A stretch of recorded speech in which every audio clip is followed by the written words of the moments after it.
Pak nějaký rozlišený právě. Jsme vyrazili. Já s klukama bubím a s těmi mojimi malejma. Manželku miloval nějak dřív nebo to? Zmiloval všechny, ale hele, víš, že jsi měl věvíčku všechny baví na 50%. Já nevím.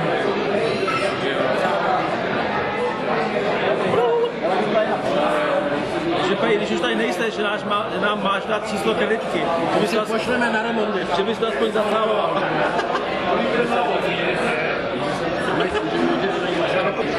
Najedli by se za český, ty vole. Který profil máš lepší, A příště vás tady chci vidět všechny. Tak, všechno. Přich.